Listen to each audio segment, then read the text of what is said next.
Chapter अपन discuss कर रहे थे, हमारा second chapter of 10th class chemistry, acids, basis and salts. तो एसिड, बेसिस एंड सॉल्ट्स के अंदर जो टॉपिक्स हम डिस्कस कर चुके थे वो थे हमारे पास एसिड्स की डेफिनेशन, एसिड्स की physical properties, chemical properties, uses. उसके बाद नेक्स्ट हमने किया था बेस की डेफिनेशन, बेस की फिजिकल प्रॉपर्टीज, बेस की chemical properties and uses of base. तो ये हम लास्ट वीडियो लेक्चर में डिस्कस कर चुके थे। आज अपन बात करेंगे स्ट्रेंथ की, स्ट्रेंथ और we can say power of acids and basis.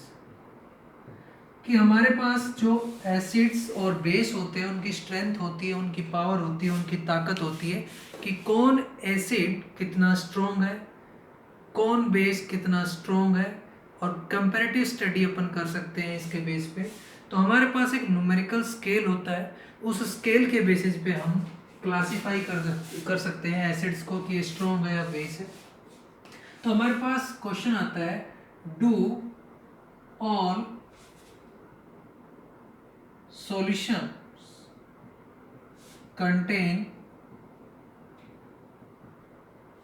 H positive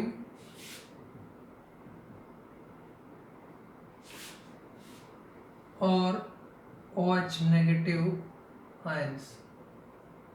देखो बच्चों, सॉल्यूशन बेसिकली 3 टाइप्स के होते हैं हमारे पास। या तो एसिड हो सकता है, एसिडिक सॉल्यूशन, या वो हमारे पास बेस हो सकता है, बेसिक सॉल्यूशन, या तीसरा टाइप मींस ना तो एसिड हो ना बेस हो, मींस न्यूट्रल सॉल्यूशन। तो एसिडिक सॉल्यूशन, बेसिक सॉल्यूशन और न्यूट्रल सॉल्यूशन, ये 3 टाइप के जो सॉल्यूशन होते हैं, क्या इन सभी के अंदर H पॉजिटिव आयंस और OH नेगेटिव आयंस होते हैं या नहीं होते, ये हमारे पास क्वेश्चन।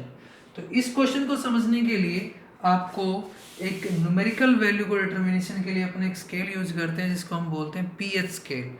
तो उसके बारे में हम स्टडी करेंगे। तो जो सॉल्यूशन एसिडिक होते हैं बच्चों, एसिडिक सॉल्यूशन, उनके अंदर H पॉजिटिव आयन होते हैं और उनके अंदर OH नेगेटिव आयंस भी होते हैं, but the concentration of H positive ion is greater than the concentration of OH negative ion. Means जो एसिडिक सॉल्यूशन होगा उसके अंदर H पॉजिटिव भी मिलेगा, OH नेगेटिव मिलेगा, बट जो H पॉजिटिव की कंसंट्रेशन होगी, H पॉजिटिव का जो अमाउंट होगा वो हमारे पास OH नेगेटिव से ज़्यादा होगा। तो सॉल्यूशन कैसा हो जाएगा, एसिडिक। अगर अपन बेसिक सॉल्यूशन की बात करें तो उसके अंदर भी H पॉजिटिव भी होगा, OH नेगेटिव भी होगा। ये स्क्वायर ब्रैकेट के अंदर हम लिखते हैं, इसका मतलब होता है H पॉजिटिव की कंसंट्रेशन। इसको अपन रीड आउट करेंगे इस तरीके से कि OH नेगेटिव आयन की कंसंट्रेशन। तो बेसिक सॉल्यूशन के अंदर जो OH नेगेटिव आयन की कंसंट्रेशन होती है वो H पॉजिटिव आयन की कंसंट्रेशन से ज़्यादा होती है। थर्ड है हमारे पास न्यूट्रल, जो कि हमारा प्योर वाटर होता है, न्यूट्रल सॉल्यूशन। अब न्यूट्रल सॉल्यूशन के अंदर जो H पॉजिटिव की कंसंट्रेशन होगी वो इक्वल होगी OH नेगेटिव आयन की कंसंट्रेशन के। तो 3 टाइप के सॉल्यूशन हमने डिफाइन किए कि वो सॉल्यूशंस जिनके अंदर H पॉजिटिव ज़्यादा है वो एसिडिक हो जाएगा, किससे ज़्यादा है, OH नेगेटिव से। वो सॉल्यूशन जिसके अंदर OH ज़्यादा है H पॉजिटिव से, तो उसको हम क्या बोलेंगे, बेसिक सॉल्यूशन। और तीसरी कैटेगरी आती है न्यूट्रल सॉल्यूशन, जिसके अंदर H पॉजिटिव और OH नेगेटिव की कंसंट्रेशन इक्वल होती है। तो ये 3 कैटेगरी आती है हमारे पास सॉल्यूशंस की। तो इन 3 कैटेगरी के जो सॉल्यूशन है उनकी कंपैरेटिव स्टडी के लिए हम एक न्यूमेरिकल स्केल स्टडी करते हैं, that is known as pH scale. तो अब हम बात करेंगे पीएच की, what is pH and what is pH scale.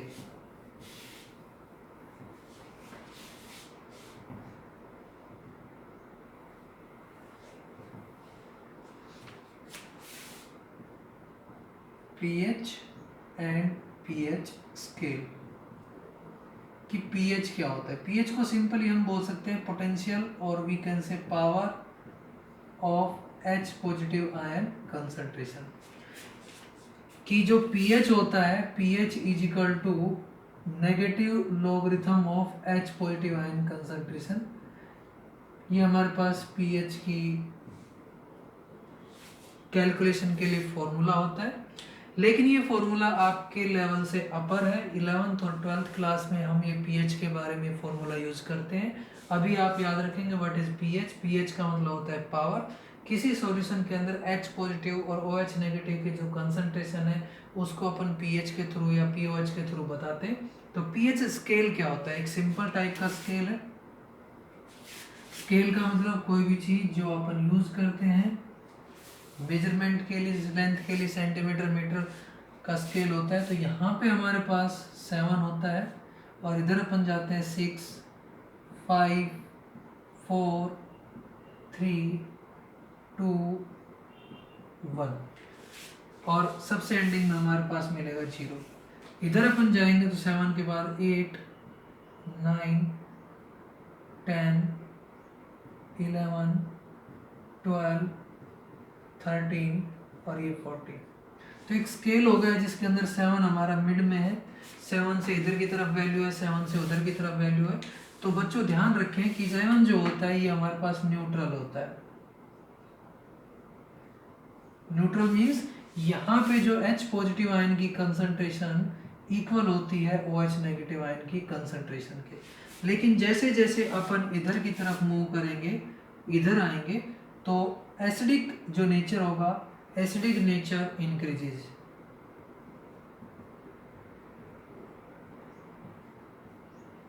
Solution का एसिडिक नेचर होता चला जाएगा। सपोज मैं यहाँ पे क्वेश्चन के थ्रू क्लियरिफाई कर रहा हूँ कि मेरे पास 3 सॉल्यूशन है। मोस्ट एसिडिक आपको कौन सा होगा? इसमें ए ऑप्शन में दे रहा हूँ आपको, इसकी pH वैल्यू है 7। दूसरे की pH है हमारे पास बी ऑप्शन में जो है उसकी 5। सी ऑप्शन में जो है उसकी pH दी गई है 3 और डी ऑप्शन में जो है उसकी pH आपको दी गई है 1।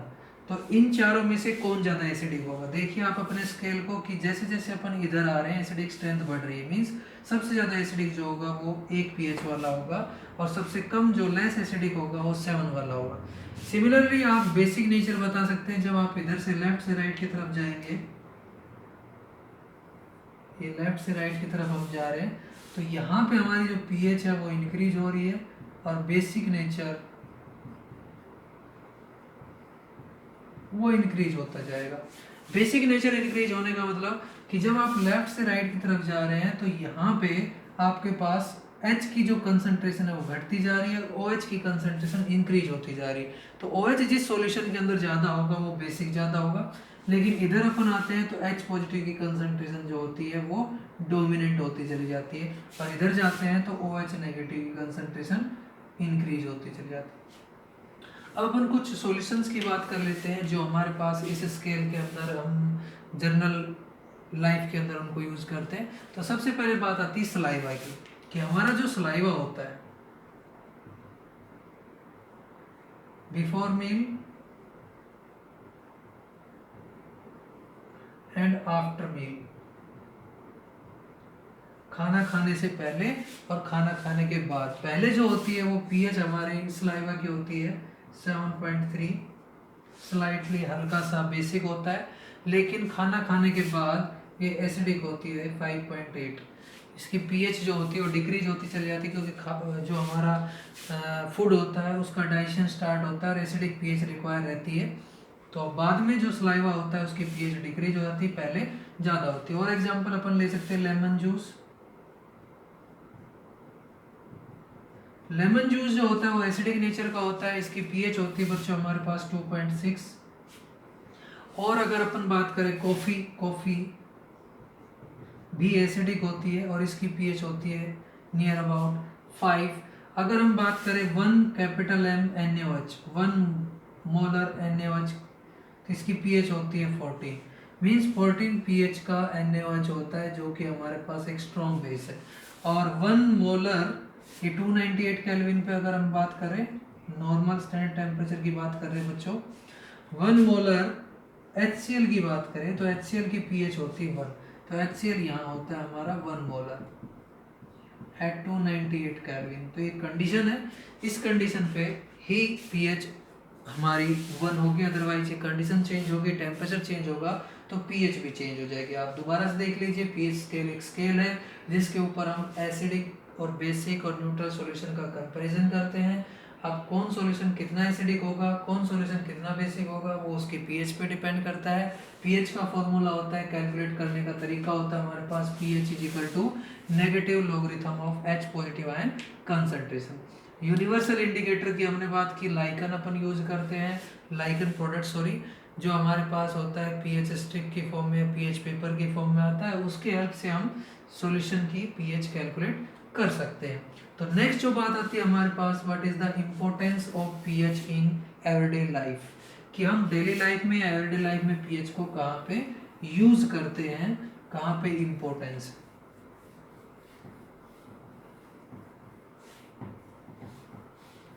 तो बच्चों हमारा टॉपिक है importance of pH,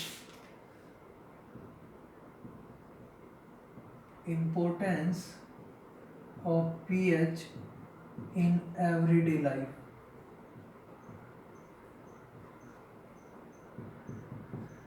daily life में हम कहाँ पे pH को यूज करते हैं, तो इसमें सबसे पहले आता है हमारे पास plants and animals are sensitive to pH। Plants and animals are sensitive to pH। बिल्कुल सही बात है कि ह्यूमन बॉडी हो या कोई अदर एनिमल हो या प्लांट्स हो, सब सेंसिटिव होते हैं pH के प्रति। किस तरीके से होते हैं आप समझ सकते हैं कि हमारी बॉडी के अंदर pH जो होती है हर एक फ्लूइड की कांस्टेंट होती है। अगर हम ब्लड की pH की बात करें तो ब्लड की pH हमारी बॉडी में, एनिमल्स के अंदर जो ब्लड होता है उसकी pH होती है 7.4, ह्यूमन ब्लड pH 7.4 मीन्स अगर ह्यूमन बीइंग हेल्दी है तो उसके pH, ब्लड की pH ये मिलेगी, अदरवाइज pH चेंज है तो उसके अंदर कोई ना कोई डिजीज है। इसी तरीके से प्लांट्स जो होते हैं, प्लांट्स भी एक न्यूट्रल 7 to 7.8 pH जो होती है उसके ऊपर सर्वाइव करते हैं। अगर इससे कम होगी pH तो प्लांट की बॉडी जो होती है वो वर्क करना बंद कर देगी, या प्लांट की जो ग्रोथ है वो रिटार्ड हो जाएगी, प्लांट जो प्रॉपर तरीके से ग्रोथ नहीं कर पाएगा। तो एनिमल हो या प्लांट हो, दोनों के लिए pH बड़ा इंपॉर्टेंस रखती है। अगर pH चेंज होगी तो चाहे ह्यूमन बीइंग हो या अदर एनिमल हो, उसकी ग्रोथ या उसकी बॉडी के अंदर कोई ना कोई ड्रॉबैक या डिस्टरबेंस क्रिएट होगा। सेकंड आता है pH ऑफ डाइजेस्टिव सिस्टम।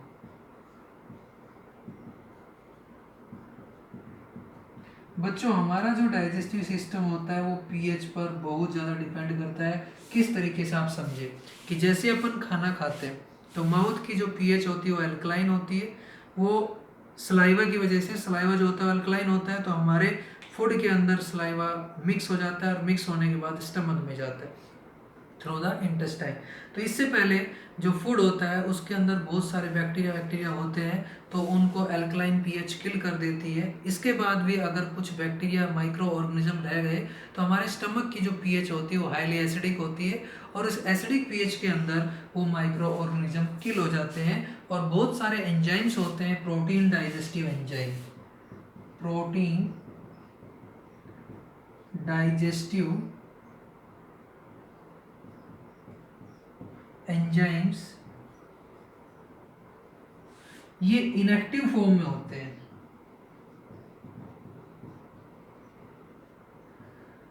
इनको अपन प्रो एंजाइम्स भी बोलते हैं, means inactive form of enzymes. तो अगर इनको एसिडिक pH मिलेगी, pH कैसी होगी, लेस देन 7 से नीचे की pH मिलेगी तो ये इनएक्टिव फॉर्म एंजाइम होते हैं, वो एक्टिव हो जाएंगे। And due to activation of enzyme the digestion of food becomes very fast. अगर एंजाइम्स ना हो और इनका एक्टिवेशन ना हो तो फूड को डाइजेस्ट होने में बहुत लंबा टाइम लगेगा, कई दिनों तक हमारा फूड जो है वो डाइजेस्ट नहीं हो सकता। तो नेक्स्ट अगर हम बात करें हमारी बॉडी के अंदर ही, नेक्स्ट आता है टूथ डिके। हमारे टूथ के ऊपर कवरिंग मिलती है, एनिमल की कवरिंग होती है, उस कवरिंग के थ्रू हमारा जो टूथ होता है, टीथ जो है वो प्रोटेक्टेड रहते हैं। लेकिन अगर हम ब्रश वगैरह ना करें और कोई भी कार्बोहाइड्रेट बेस्ड फूड हमारे टीथ के अंदर फंसा हुआ रह जाए तो टूथ डिके होने लगता है। कई बार क्या होता है कि रात को ब्रश नहीं करते तो जो कार्बोहाइड्रेट होता है, मतलब शुगर जो होती है, वो माइक्रो ऑर्गेनिज्म के थ्रू, एसिडिफाइंग बैक्टीरिया के थ्रू, माइक्रो ऑर्गेनिज्म के थ्रू एसिड में कन्वर्ट होती है और वो एसिड की पीएच 5.5 से नीचे होती है। और ये 5.5 से नीचे का जो एसिड है ये टूथ की जो कवरिंग होती है, जो इनेमल की बनी होती है, उस इनेमल के ऊपर अटैक करेगा और अटैक करने के बाद इसको डिग्रेड कर देगा। और डिग्रेड होना इसी को अपन क्या बोलते हैं, टूथ डिके। तो ध्यान से समझना डियर स्टूडेंट कि स्टमक के अंदर डाइजेशन में इसने रोल प्ले किया। और सेकंड जो था टूथ डिके, जो हम थर्ड की बात कर रहे हैं, सॉरी, टूथ डिके, तो हमारे कार्बोहाइड्रेट बेस्ड फूड जो होता है वो हमारे टीथ के अंदर फंसा रह जाता है, माइक्रो ऑर्गेनिज्म उसको डिग्रेड करते हैं और कन्वर्ट कर देते हैं उसको एसिड के अंदर, और उस एसिड की पीएच 5.5 से नीचे होती है। ये 5.5 से नीचे के पीएच का जो एसिड होता है ये एनिमल पर अटैक करता है। Animal is the hardest covering of animal kingdom present on the teeth. हमारे दांत के ऊपर प्रेजेंट होती है और टीथ के ऊपर प्रेजेंट होगी तो डिग्रेड होने लगेगी एसिड की हेल्प से, और एसिड की हेल्प से डिग्रेड होना, that is known as tooth decay. तो ये था हमारे पास। नेक्स्ट आता है बच्चों इंपॉर्टेंस ऑफ पीएच।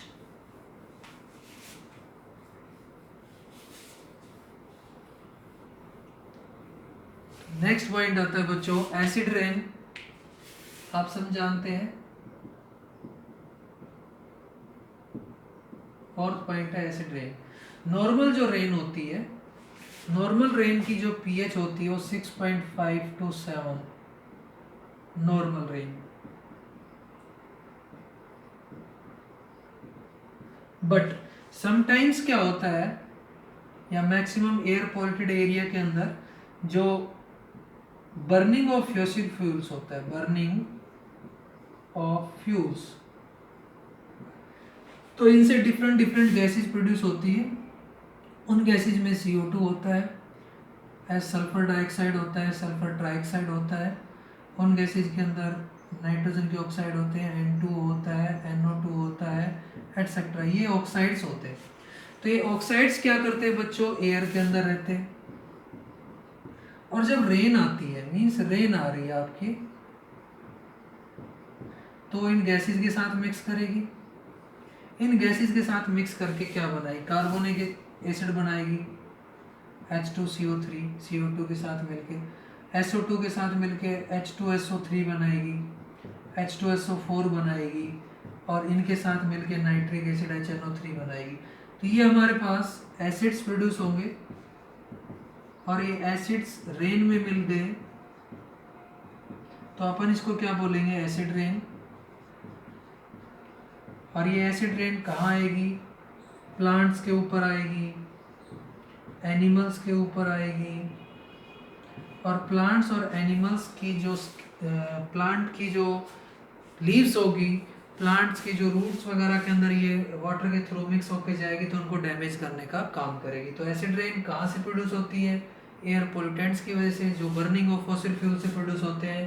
और एसिड रेन क्या करेगी, प्लांट्स और एनिमल्स की बॉडी के ऊपर इफेक्ट प्रोड्यूस करेगी। आपने देखा होगा कि जो ताजमहल है उसकी शाइनिंग कम होती जा रही है। क्यों हो रही है, क्योंकि एसिड रेन की वजह से।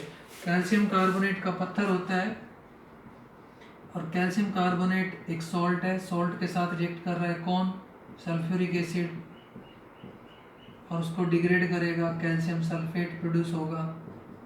कैल्शियम सल्फेट प्रोड्यूस होने के बाद CO2 और H2 ये यहाँ प्रोड्यूस होते हैं, तो उसको सॉल्ट को डिग्रेड करने का काम करती है कैल्शियम कार्बोनेट जो है, उसको डिग्रेड करने का काम करती है कौन? Acid rain. तो नेक्स्ट जो आता है बच्चों हमारे पास लास्ट है पीएच ऑफ सॉइल।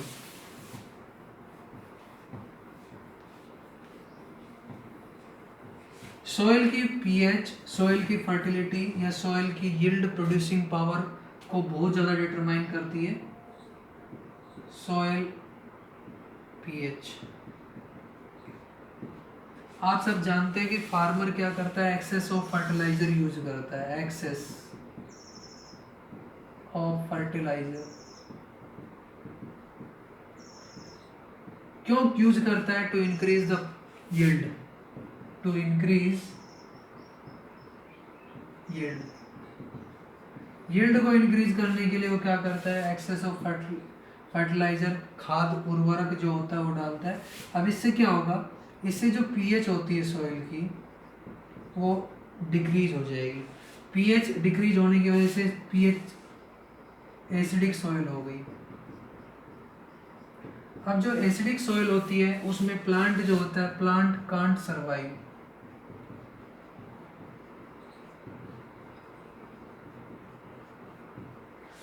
तो ये हमारे पास होता है, इसको हम बोलते हैं कि सॉइल की फर्टिलिटी का डिटेरेशन होना, डिग्रेड होना due to excess use of fertiliser. बोलते हैं ना कि ज़्यादा हमें फर्टिलाइजर यूज़ नहीं करने चाहिए। क्यों नहीं करने चाहिए? क्योंकि उनके अंदर सल्फर, सल्फेट्स होते हैं, नाइट्रेट्स होते हैं, और वो सल्फेट्स और नाइट्रेट्स एसिडिक पीएच प्रोड्यूस करते हैं। क्यों? क्योंकि वाटर के अंदर मिक्स करेंगे और एसिड प्रोड्यूस करेंगे, और एसिड क्या करेंगे? सॉइल की पीएच को डिक्रीज करके उसको एसिडिक सॉइल में कन्वर्ट कर देंगे। तो इसका सॉल्यूशन क्या है? इसका सॉल्यूशन ये है कि हम कुछ बेस यूज करते हैं। बेस कौन से यूज करते हैं? बेस हम यूज कर सकते हैं calcium oxide, calcium hydroxide, calcium carbonate etcetera, ये यूज किए जाते हैं। ये क्या करेंगे? जो एसिड प्रोड्यूस हुआ था उस एसिड के साथ जुड़ गया, और जुड़ने के बाद उसको न्यूट्रल में कन्वर्ट कर देगा। तो pH of soil also very important factor. हमने डाइजेस्टिव सिस्टम की बात की थी कि हमारे स्टमक में एक्सेस ऑफ HCl प्रोड्यूस होता है, तो उस केस में हम एक बेस यूज करते हैं जिसको हम बोलते हैं सोडियम हाइड्रोजन कार्बोनेट। इनो वगैरह के अंदर ये होता है। तो एसिड को न्यूट्रलाइज करने के लिए अपन क्या यूज करेंगे?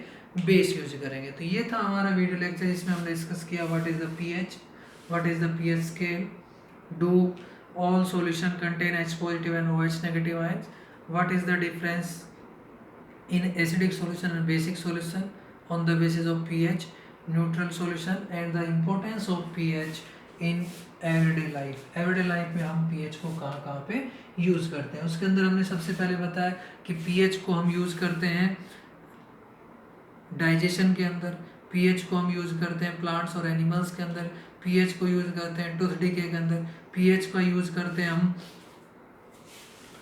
फोर्थ जो हमने बताया था कि pH का एसिडिक रेंज में, और सॉइल की pH जो है वो बहुत इंपॉर्टेंट। तो ये सारे फैक्टर्स थे जो हम डेली लाइफ में हमें यूज करने होते हैं, और इनकी pH को अपन बैलेंस किस तरीके से कर सकते हैं ये हमने डिस्कस किया। तो आज के वीडियो लेक्चर में इतना ही। नेक्स्ट अपन डिस्कस करेंगे नेक्स्ट वीडियो लेक्चर में जो हमारा टॉपिक होगा salts, their physical chemical properties. Okay, thank you.